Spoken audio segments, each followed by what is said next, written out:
പത്മജ വേണുഗോപാലിനെയും മറ്റു കോൺഗ്രസ് നേതാക്കളെയും CPIM-ൽ എത്തിക്കാൻ ശ്രമം നടന്നിരുന്നുവെന്ന് വിവാദദല്ലാൽ TG നന്ദകുമാർ. EP ജയരാജന്റെ ആവശ്യപ്രകാരമായിരുന്നു ഇടപെടൽ എന്നാണ് വെളിപ്പെടുത്തൽ. വനിതാ കമ്മീഷൻ അധ്യക്ഷ സ്ഥാനം വാഗ്ദാനം ചെയ്തെങ്കിലും പത്മജ ആവശ്യപ്പെട്ട സൂപ്പർ പദവികൾ ലഭിക്കാത്തതിനെ തുടർന്ന് ചർച്ച വഴിമുട്ടി. പത്മജയ്ക്ക് പുറമെ കൊച്ചിയിലെ വനിതാ നേതാവിനെയും സമീപിച്ചെന്നും TG നന്ദകുമാർ 24-നോട് പറഞ്ഞു. ഈ ബൈ ഇലക്ഷന്റെ ഭാഗമായി കോൺഗ്രസിന്റെ സംസ്ഥാന നേതാക്കളെല്ലാം ഈ നിയോജക മണ്ഡലത്തിൽ പ്രവർത്തിക്കുമ്പോൾ പത്മജ വേണുഗോപാൽ മാത്രം പ്രവർത്തന രംഗത്ത് ഉണ്ടായില്ല.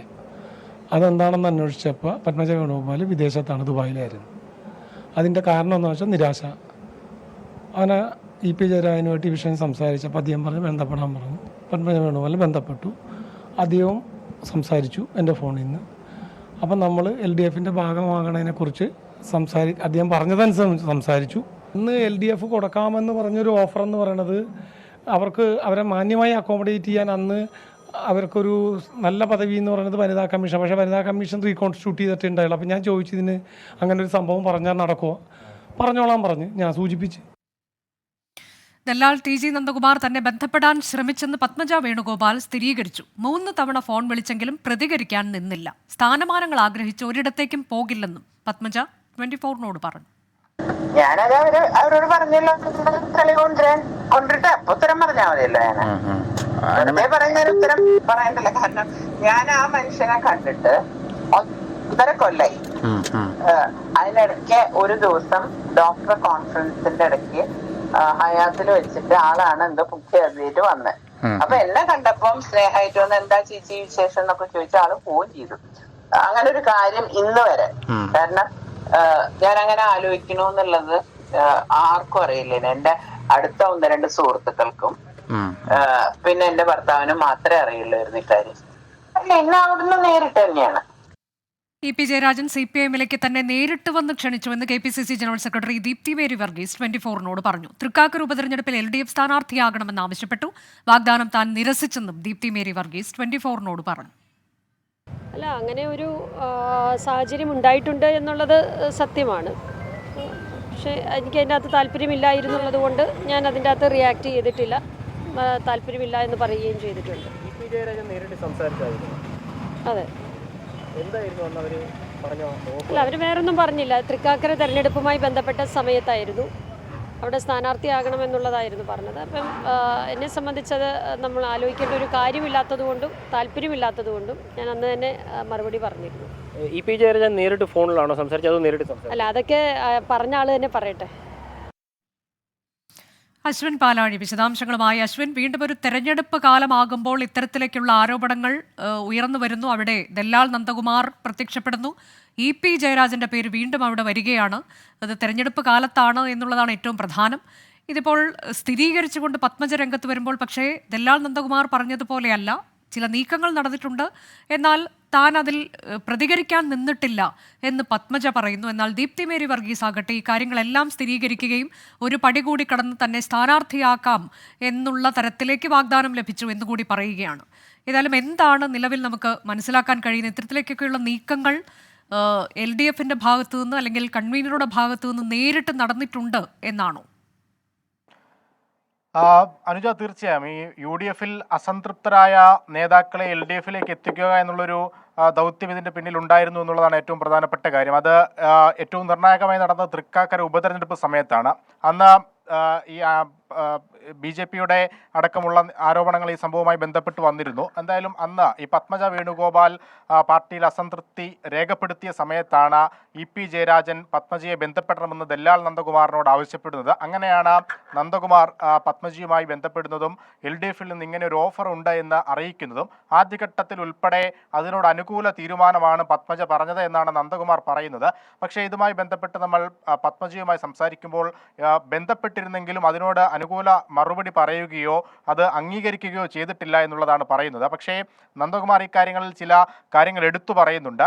LDFലേക്ക് വന്നാൽ വനിതാ കമ്മീഷൻ അധ്യക്ഷ സ്ഥാനം നൽകാം എന്നുള്ളൊരു വാഗ്ദാനം കൂടി EP ജയരാജൻ മുന്നോട്ട് വെച്ചിരുന്നു എന്ന് പറയുന്നുണ്ട്. പക്ഷേ പത്മജ അത് തള്ളുന്നു. ഒരു സൂപ്പർ പദവി വേണമെന്ന് ആവശ്യപ്പെട്ടിരുന്നെന്ന് പറയുന്നുണ്ട്, അതും പത്മജ തള്ളുന്നുണ്ട്. അങ്ങനെ ഒരു സ്ഥാനമാനങ്ങൾക്കും വേണ്ടി ഒരു പാർട്ടിയിലേക്കും പോകാൻ അന്ന് തയ്യാറായിരുന്നില്ല എന്നുള്ളൊരു നിലപാട് കൂടി അവർ വ്യക്തമാക്കിയിട്ടുണ്ട്.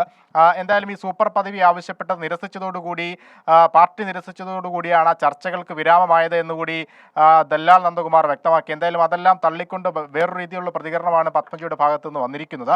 അതിനുമപ്പുറത്തേക്ക് ഇന്ന് ദല്ലാൽ നന്ദകുമാർ നമ്മളോട് തന്നെ വ്യക്തമാക്കിയത് പത്മജയ്ക്ക് പുറമെ കോൺഗ്രസിന്റെ ശക്തിയായ ഒരു വനിതാ നേതാവിനെ കൂടി LDFിലേക്ക് എത്തിക്കാനുള്ള നീക്കം EP ജയരാജൻ നടത്തിയിരുന്നെന്നും താൻ വഴിയും, അതായത് ദല്ലാൽ നന്ദകുമാർ വഴിയും അതിനു പുറമെ EP ജയരാജൻ നേരിട്ടും ആ വനിതാ നേതാവിനെ സമീപിച്ചിരുന്നെന്നും പറയുന്നുണ്ട്.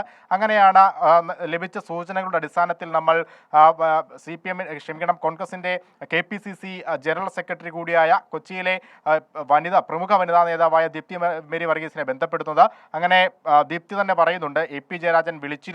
അതിനും പുറമെ തൃക്കാക്കര ഉപതെരഞ്ഞെടുപ്പിൽ LDFിന്റെ സ്ഥാനാർത്ഥിയാകാൻ അവസരം നൽകാമെന്നുകൂടി പറഞ്ഞു എന്നുള്ളൊരു വെളിപ്പെടുത്തൽ ദീപ്തി മേരി വർഗീസ് നടത്തുന്നത് അന്ന് അത്തരത്തിലൊരു ചർച്ചയിലേക്ക് കൂടി അല്ലെങ്കിൽ അത്തരത്തിലൊരു നീക്കത്തിലേക്ക് കൂടി LDF പോയി എന്നുള്ളതാണ് ഏറ്റവും നിർണായകമായ കാര്യം. അതായത് UDFിൽ ശക്തമായി നിലകൊള്ളുന്നൊരു നേതാവിനെ തൃക്കാക്കരയിൽ സ്ഥാനാർത്ഥിയാക്കാനുള്ള നീക്കം അന്ന് ഇടതുമുന്നണി നടത്തിയിരുന്നു. അതിന് ചുക്കാൻ പിടിച്ചത് EP ജയരാജനാണ് എന്നുള്ളൊരു വലിയ വെളിപ്പെടുത്തൽ. അതായത് ഇതിൽ അശ്വിൻ ആ സമയത്തൊക്കെ UDFിൽ ഒരുപക്ഷെ ദീപ്തി മേരി വർഗീസ് കോൺഗ്രസിന്റെ സ്ഥാനാർത്ഥിയാകാനുള്ള സാധ്യതയുണ്ട് എന്നുള്ള തരത്തിലേക്ക് വാർത്തകൾ വന്നിരുന്ന സമയം കൂടിയാണല്ലോ. അപ്പോൾ കൃത്യമായി ആ നീക്കം കൂടി ലക്ഷ്യമിട്ടായിരുന്നു CPMന്റെ ഭാഗത്തു നിന്ന് അല്ലെങ്കിൽ EP ജയരാജന്റെ ഭാഗത്തു നിന്നുണ്ടായ നീക്കം എന്നുകൂടി നമ്മൾ അനുമാനിക്കണം.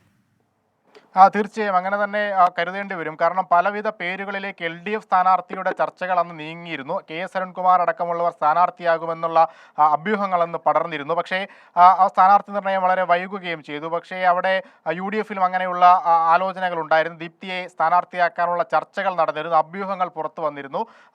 അങ്ങനെയാണ് ഒരു അപ്രതീക്ഷിത സ്ഥാനാർത്ഥിയിലേക്ക് അന്ന് LDF പോയത്. അത് ജോ ജോസഫ് ആയിരുന്നു. ആ ജോ ജോസഫിലേക്ക് അവസാനമായി എത്തുന്നതിന് മുൻപ് തന്നെ ദീപ്തി മേരി വർഗീസ് എന്നുള്ളൊരു ഒരു ഓപ്ഷനിലേക്ക് അന്ന് LDF നീങ്ങി, അല്ലെങ്കിൽ EP ജയരാജന്റെ നേതൃത്വത്തിൽ ആ ഒരു ആലോചനകൾ നടന്നു എന്നുള്ളത് കൂടിയാണ് ദീപ്തിയുടെ തന്നെ വെളിപ്പെടുത്തലിലൂടെ ഇപ്പോൾ മനസ്സിലാക്കുന്നത്. അന്ന് അത്തരത്തിലൊരു സ്ഥാനാർത്ഥി നിർണയം ഉണ്ടായിരുന്നെങ്കിൽ ദീപ്തിയെ അവിടെ നിന്നും പൂർണ്ണമായും മാറ്റിക്കൊണ്ട് LDFിലേക്ക് എത്തിച്ച് LDFിന്റെ സ്ഥാനാർത്ഥിയായി തൃക്കാക്കരയെ മത്സരിപ്പിക്കാൻ സാധിച്ചിരുന്നെങ്കിൽ അന്ന് വലിയ രാഷ്ട്രീയ കൊള്ളക്കങ്ങളിലേക്ക്, വലിയ രാഷ്ട്രീയ ചലനങ്ങളിലേക്ക് ആ സംഭവം മാറുമായിരുന്നു എന്നുള്ളത് സംശയമില്ലാത്ത കാര്യമാണ്. എന്തായാലും അന്ന് ആ ഒരു ഓഫർ നിരസിക്കുകയാണ് ഉണ്ടായത് എന്ന് ദീപ്തി തന്നെ ഇന്ന് വ്യക്തമാക്കിയിട്ടുണ്ട്. ഇനി EP-യുടെ പ്രതികരണമാണ് ഇതിൽ വരേണ്ടത്.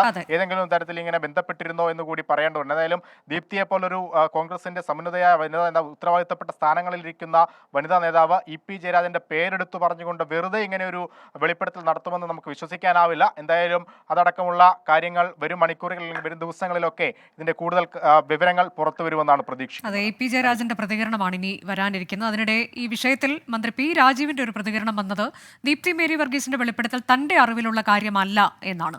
തൃക്കാക്കര ഉപതെരഞ്ഞെടുപ്പിൽ സ്വന്തമായി സ്ഥാനാർത്ഥി ഉണ്ടായിരുന്നു, അപ്പുറത്തെ സ്ഥാനാർത്ഥികളെ നോക്കുന്ന സമയമായിരുന്നില്ലെന്നും മന്ത്രി പറഞ്ഞു. എനിക്കറിയില്ല, നമ്മുടെ അറിവിലുള്ളതല്ല. ഞങ്ങളങ്ങനെ അപ്പുറത്തെ സ്ഥാനാർത്ഥി നോക്കുന്ന സമയമായിരുന്നില്ലല്ലോ. അത് ഞങ്ങളുടെ കയ്യിൽ നിന്ന് തന്നെ നമ്മൾ സ്ഥാനാർത്ഥിയൊക്കെ അവതരിപ്പിച്ചതല്ലേ. അതുകൊണ്ട് എപ്പോൾ എനിക്ക് തോന്നിയാൽ ഞാൻ BJPയിലേക്ക് പോകും എന്ന് പറയുന്ന നേതൃത്വത്തിന് കീഴിലിരിക്കുന്ന ആളുകൾക്ക് വേറെ തരത്തിലുള്ള ചാഞ്ചാട്ടമോ ചാഞ്ചല്യോ ആശയക്കുഴപ്പം ഉണ്ടാകേണ്ടതില്ല എന്ന അവസ്ഥയിലേക്ക് എത്തിയിരിക്കുന്നു. അതാണ് ഇത്തരം മാറ്റങ്ങളും നമ്മൾ മനസ്സിലാക്കേണ്ടത്.